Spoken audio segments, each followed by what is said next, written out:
Greetings everyone, this is Connor from Dagora TV, and I've spent over the last 12 months playing through the Assassin's Creed series, and just finished the latest installment Assassin's Creed Origins just the other day.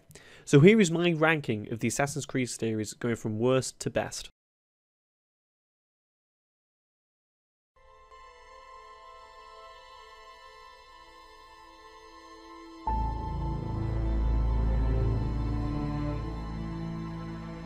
So for me, the worst Assassin's Creed game is Assassin's Creed Unity, coming in at number 10. Assassin's Creed Unity, for me, was by far the most boring Assassin's Creed game, and that's even taken into account Assassin's Creed 3. The game had an absolutely terrible launch with a bunch of technical issues, and while the scale of the game itself was really impressive, it was really a story of what's the point in having all of this well-constructed city of Paris with absolutely nothing interesting about it, because while it was really cool, to climb Notre Dame and to, take part in the Bastille prison heist and everything like that, the world itself was dull. There was nothing changing up. All the boroughs kind of felt the same. Even though there's some areas where they had more poor people around and some that had more rich people, it just didn't feel different enough to me when exploring around the world. And as well, taking this in part with the modern day story was an absolute joke, as they really completely abandoned the whole work that had been done before with the death of Desmond. It kind of really made it a really forgettable experience, really, for me. And the character of Arno as well was just a real dull person to be around. They kind of really modelled him after Ezio, and for me it just didn't work. He tried to be quippy and smart and crafty, and to be fair, his relationship with Elise was something that was really the strongest part of the game, but the rest of his interactions with other characters was just really generic, and something that really I feel like I could have wrote better. The changes to combat was just awful, and really as well just terrible pointless changes to things like illegal vision, and they were just really dumb, as you couldn't really see things, and having it on a cooldown as well just kind of really made it a real poor quality of life choice, as it made it real more frustrating to kind of go on and play with. They completely overdid customization as well, so you could have any colour to do with your assassin suit, and you could just make your assassin look stupid and completely not lore friendly, and combined with the boring protagonist as well and a terrible skill system, it really did make the game a drag for me, and there wasn't really a part of the game where I thought, this is redeeming. And I was really looking forward to the game as well, with the co-op missions and the changes to assassinations and stuff like that, when in reality the changes that they made weren't really changing it for the better. The scale of it, some people could say it was, but I don't really think that had a real good benefit on Assassin's Creed Unity. And to be honest with you, it's a game that I really struggled playing with at long instances when I was playing through the series again. It was literally an hour here or an hour there, whereas the games further up this list, I could sit down with it for hours, and the poor pacing of the game, the terrible characters, really made it a drag.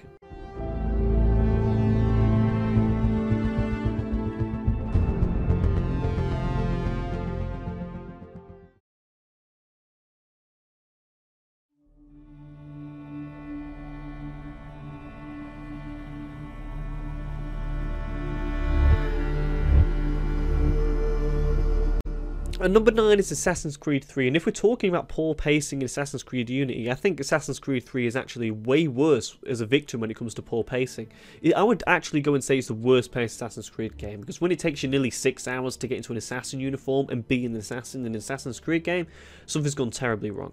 You spend way too long in the early parts of the game on a ship as Haytham and building up a party of, consortium, and then you find out it's a Templar, which is a cool twist, but it's a real boring drag to get there. It's a game that really takes its narrative way ahead of its gameplay. It's trying to do two things at once, really, because it's adding all these new hunting techniques and all these new forms of gameplay, and it's really pitched as a sandbox kind of open world, when then it goes to do different things of, really boring aspects of the story, and really less intriguing characters. Something that these characters in the game do make it way more interesting in another game, in Assassin's Creed Rogue. But I think what we play in Assassin's Creed 3, I didn't really care about anyone that we played as, or anyone that we kind of discovered throughout the story. Like, I didn't care about Charles Lee.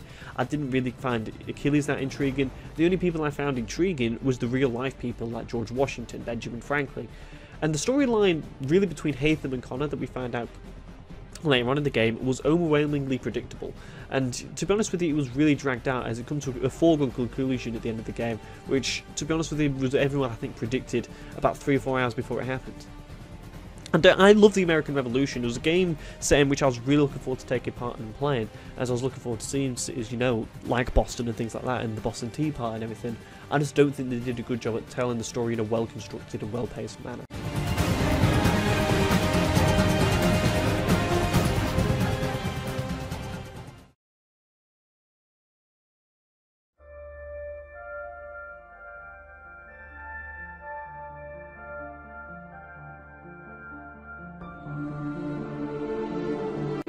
At number 8 is Assassin's Creed Revelations, and I'll probably say this is the most controversial placing in the list, because Assassin's Creed Revelations is probably, a part of that Ezio collection really, that Ezio trilogy, is probably seen as the worst of the three, but still it's still loved by a lot of people. And to be honest, it was probably the most disappointed I've been with an Assassin's Creed game when replaying through them again. Because while I do think the ending of the game is magnificent, and really the third act, they do pull it together and have a real beautiful ending, and I just don't really like a lot of the stuff they did with the game, especially the new stuff. I hated the tower defense style missions. I didn't like zip lines as a way to get around Istanbul. I didn't really like how Istanbul was set out either. I felt like it was a bit of a nightmare to get around. I thought the gimmick of the hook blade as well was absolutely shite. I don't think it really added anything to the game. I don't think it really made combat any more innovative. I don't think it made it better at all. Even though they do pull it back in the final act of the game, it didn't really make me like. I didn't like Ezio in this game at all, to be honest with you. I felt he was boring. I felt this time too busy trying to chat up that woman who works in the shop. I forgot her name, I can't remember. The game was largely forgettable to me, and while I was playing through it after coming off the hype of Assassin's Creed 2 and Brotherhood, I was really looking forward to see the conclusion to Ezio's story again. And it kind of left me wanting. There was a lot of bullshit in the game. The bombs were poor. I don't really find that as a real added achievement to the gameplay. It was a lot of faff added to make it a new experience. And when it comes down to it, I don't think it really added a whole lot.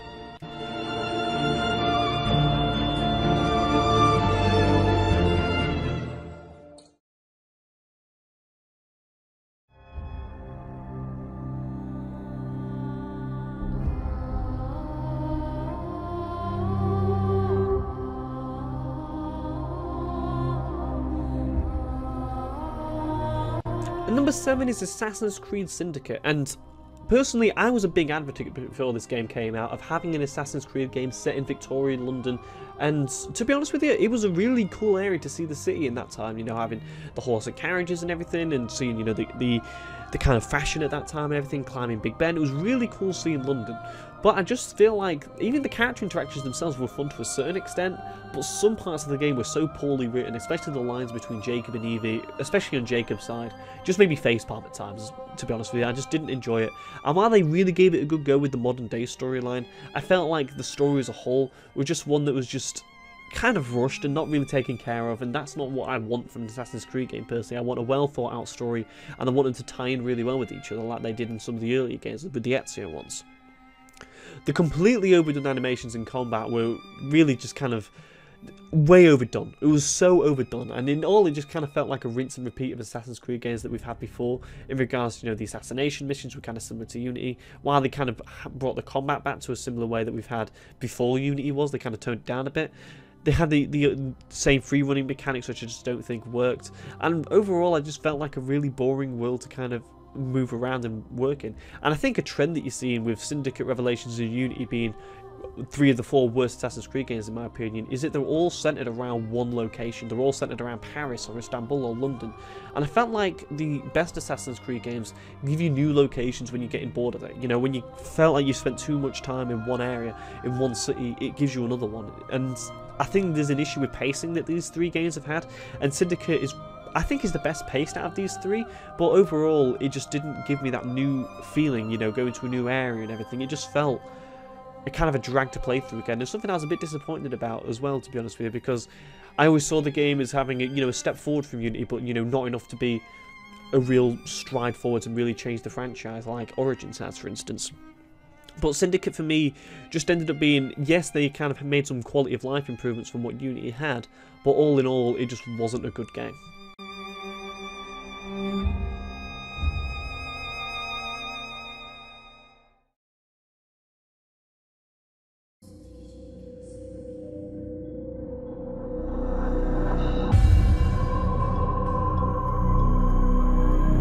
Number 6 is the first game in the series, Assassin's Creed 1, and the reason why I decided to put this high up is because it starts the whole thing off. It starts the whole franchise off, and we do really get to see the start of the franchise from the point of Altair, which I found, to be honest with you, as a character arc was really, really interesting, because at the start of the game, I didn't like Altair at all. I felt it was snarky, I felt his rebellious attitude was, you know, a bit dickish, but then he comes around and you really kind of learn through the story of that character the point of view that he has, and I felt that was really interesting. And to be honest with you, I think in a single game, apart from Assassin's Creed 2, it was the best that we've got of a single story protagonist.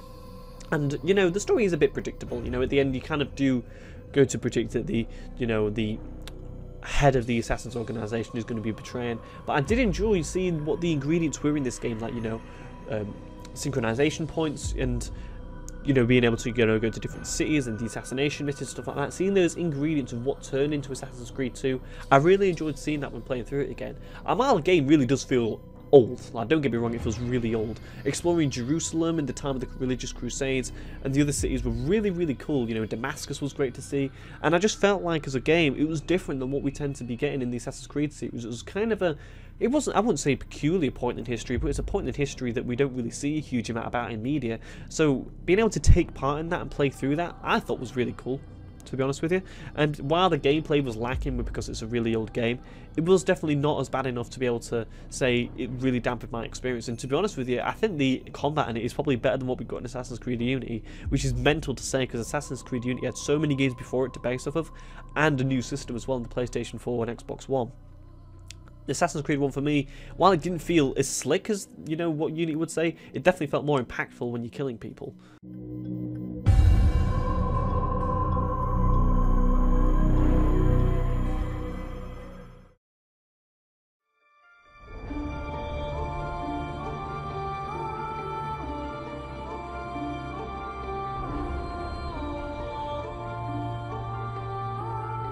At number 5 is Assassin's Creed Rogue, and the real reason why this game is kind of quite a bit higher up the list of what people would say is because I feel like it made Assassin's Creed 3 a major installment in the franchise, a much better game, as it added a hell of a lot of weight to both Haytham's and Achilles' characters in my opinion.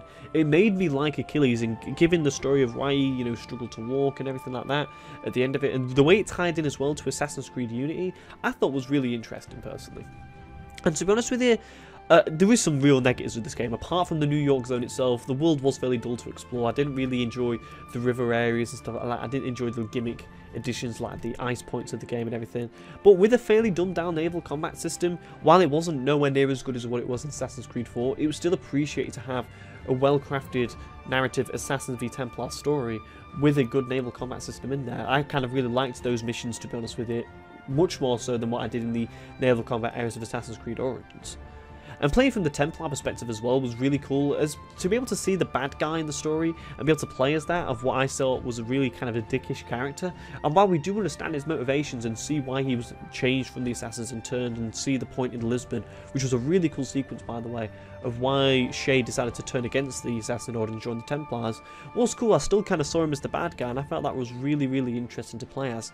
And to be honest with you, Shay as a character wasn't as bad as what I think people say he is. I feel like at the start of the game he was an annoying Irish dude with the long hair and everything, but by the end of the game he kind of turns to be a really cool badass character, and I feel like Rogue is a game that's really underrated in the Assassin's Creed franchise.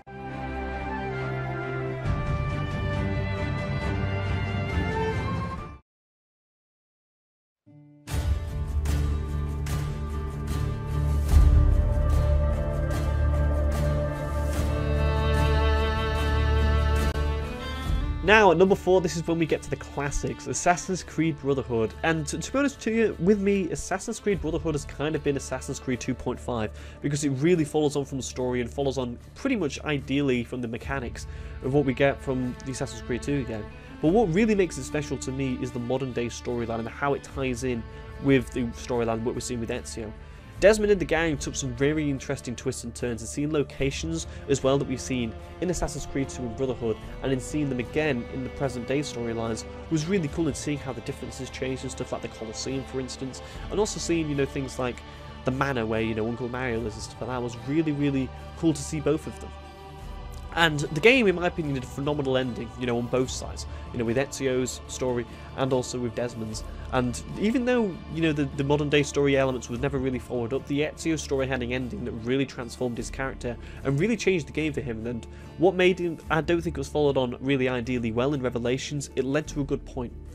Rome was a really great city to explore, and while I think I've made the point in previous ones that having a game just set in one city is boring, Rome didn't really have that issue for me, because I felt like they did a real good job of having different areas, different districts that were different. After we find these landmarks in different areas at the right moments in the game, you know, anyone could, I suppose, just run around the city like a madman and just explore everything, but the way I kind of played the game was quite linear-like, and finding these different areas through the game and coming back to old ones as well, they did it in a good fashion, not like, you know, for instance, Assassin's Creed Unity, where it literally was kind of a thing of you hopping all around the map and everywhere kind of seemed the same thing. And I do admit though, I do like having multiple locations a lot more than just having the single city, but I think Assassin's Creed Brotherhood is an anomaly in my kind of way I looked at it from that instance. The introduction of the Brotherhood companions to help you fight was a nice addition, but I don't think it was necessarily game changing. And to be honest with you, I think the story was really good, but I don't think it was on the level of Assassin's Creed 2, to be honest with you.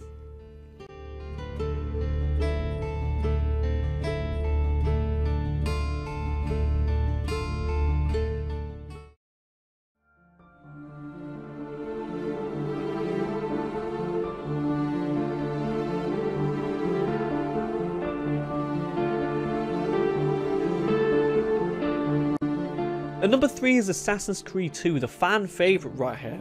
And to be honest with you, apart from the game that takes first spot in this franchise, this one has the best story. You really get to full grips with the best main protagonist in the Assassin's Creed series, Ezio Auditore. You really follow him from birth, to be honest with you, finding him as a young character and then learning more about the Assassin's Order as it goes, as he has young tragedy early on. Great side characters in the game as well, with Uncle Mario and, you know, Leonardo da Vinci. And to be honest with you, the Borgia, in my opinion, are the greatest villains in the series as well, as we really got a well-constructed look at them throughout, you know, Assassin's Creed 2, and then the final battle in Assassin's Creed Brotherhood, I thought was fantastic.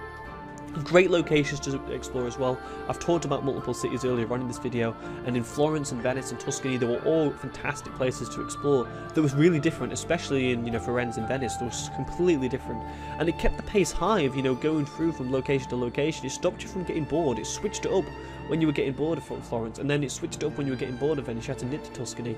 It was really, really interesting to see. And the free jumping as well took a huge step from its predecessor, and technically the game took a massive step forward from Assassin's Creed 1. You know, free jumping was really fun to do. It wasn't clunky as it was in Assassin's Creed 1. It felt natural, and to be honest with you, it hasn't really changed that much for the better since Assassin's Creed 2. They've kind of kept it at that high standing of climbing. Synchronization points were really interesting. We've got some really outstanding views in the game, which we do in all the Assassin's Creed games, really. But the technical marvel that you can really look at Assassin's Creed 2, and to be honest with you, I'm really impressed when I look at it and what happened with its predecessor. It was another story of where the second installment in the franchise is way better than the first. And really, I think Assassin's Creed 2 is the big catalyst of why the game series has had so much success since then. It was annualized after that with Brotherhood, Revelations, and 3, and so on, all the way up to what happened with Syndicate, and then we took a year off. But Assassin's Creed 2 really is the biggest success tale in the series, and to be honest with you, when it comes down to it, as a big step up in comparison to its predecessor, I think it's probably the best one in regards to having changed and changing things correctly.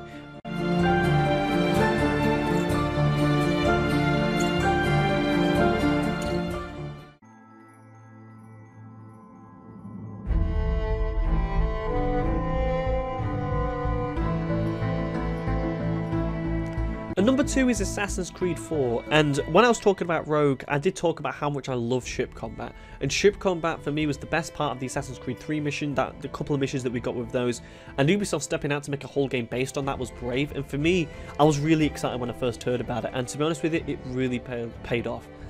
Sailing through the West Indies as a pirate was absolutely awesome, and the boring grind was really made excellent with naval combat. You know, finding ships, finding bigger ships and boarding them and taking their stuff, and having this kind of like ship management system in the deck to be able to give you more reals was really, really cool. Exploring great cities like Havana as well, and being able to go to different areas like Kingston in Jamaica and all these different islands was really, really cool. Really changed up the pace for it, and the rubber banding leveling kind of style when it comes to its zones worked really, really well when it comes to the ship, because it really made you kind of level up your ship a lot more. It kind of felt way more like an open world sandbox than any of the Assassin's Creed game has previously. Blackbeard, Adewale, and the main protagonist Edward really brought a new gritty approach to the Assassin's Creed franchise, and certainly was well received for me. And while the mission types themselves were definitely not innovative, but graphically, with the game being the first one on PS4 and Xbox One, definitely made the game more special, and it had more scale to the game than what Assassin's Creed 3 had, in my opinion, and it really, really worked. You know, the great view distances that we got, it really showed what the new hardware can do, and made the game more special. And to be honest with you, when it comes down to it, when it comes to the ship combat, I think ship combat is the best kind of water-related combat we get in game. I tend to hate stuff that goes either underwater, or hate stuff that tends to be, you know, that tries a real poor form of ship combat like we have in the Risen games, for instance, but Assassin's Creed 4 nailed it. And while I feel like they did a different kind of style in Assassin's Creed Origins, which they had to do due to the time of when the game was set, Assassin's Creed 4 really had nailed it, and to be honest with you, it's a game that I see myself coming back to every so often in years to come, because I feel like it was a real special game, and the story that they had about the precursor race and everything really honed it in well to a real good story. And the villains in the game, while, you know, it's kind of left to be a part of, you know, we wanted a little bit of better villains, the Governor Torres side of things and his relationship with Edward and how we find him, you know, trying to, you know, lie, pretending to be an assassin. And while we come to the assassin storyline really late into the game, I feel it pays off, because the game is really a pirate story, and while it's so different to the previous Assassin's Creed games, I feel like it needed it, because we were kind of starting to get stale. 3 was such a big disappointment, and such an Assassin's Creed v Templar storyline, they kind of left a little bit wanting in regards to, you know, gameplay. Assassin's Creed 4 really kind of turned that on its head and really did a good job at it.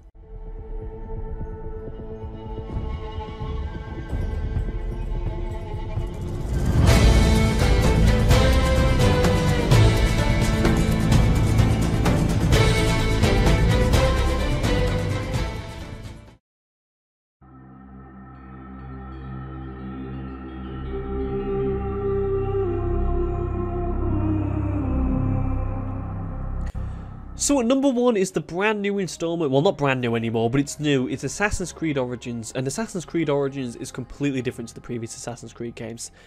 In really how the world is constructed, how you explore combat, really every area of the game is so different, even in how you assassinate people and sneak around different areas.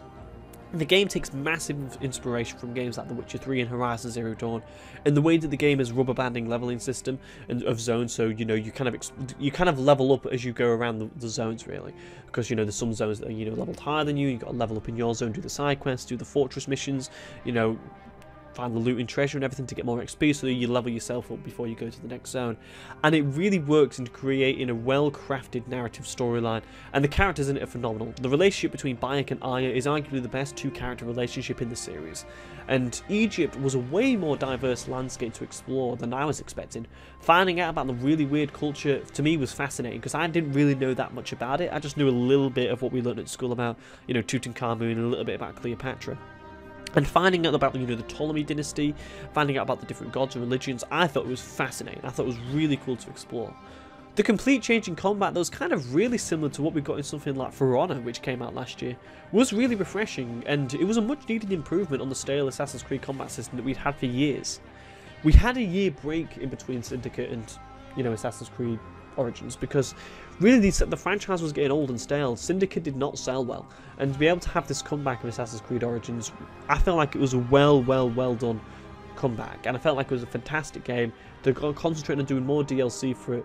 Assassin's Creed Origins was really a real special step forward into making an open world sandbox, which I feel like they kind of struggled with doing that with a heavy narrative before. Like, they tried to do it with Assassin's Creed 3 and failed, and Assassin's Creed Origins completely hit it out the park. They got a real good protagonist back, because we haven't had that since Edward Kenway, in my opinion, in Bayek. And like I said before, the twists and turns we get in the story at the end, because really once you get to like level 30, the story really ramps up. You know, the story really gets really good, and we have great moments in the story as well, like, you know, seeing, you know, the loss of Shadia, you know, with the two parents that have lost the child. The story as well that Bayek has with his son, you know, trying to gain revenge of his son being killed and everything. The story is dark, and it shows really how dark and kind of constituted the Greek, Roman, Egyptian time period was, and how those three great empires, when they came together at a hold, really led to a really conflicted storyline, and it really works well. Taking part in the politics of that was so interesting, and it's a mature storyline from an Assassin's Creed game, and it really works well. And I really appreciated how Ubisoft took the time out, put the resources into making it, and it worked really well. And I can't wait to see what more comes out of Assassin's Creed Origins, and it's really revitalized my excitement for what's going to come in the Assassin's Creed franchise later on.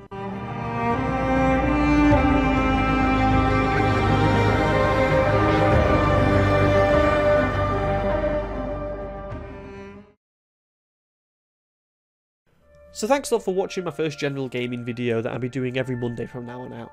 Please make sure you come along for every Monday so I do what topics later on in the year, and later on down the line, you know, I could be doing different stuff when it comes to news, could be doing different stuff when it comes to more rankings or reviews or stuff like that. Let me know what stuff you want me to cover in the comments below.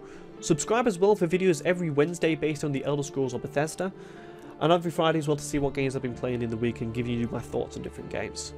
Leave your comments below whether you agree with my Assassin's Creed rankings, and also which game am I drastically wrong about. I'm going to guess a lot of you are going to say I'm wrong about Revelations. I love debating with you in the comments below, so please leave a comment and I'll definitely talk about my reasoning of what, in more detail if you need that, about why I've ranked certain games above certain ones and everything. Thanks a lot for watching, and I'll see you guys on Wednesday for my Elder Scrolls or Bethesda style video.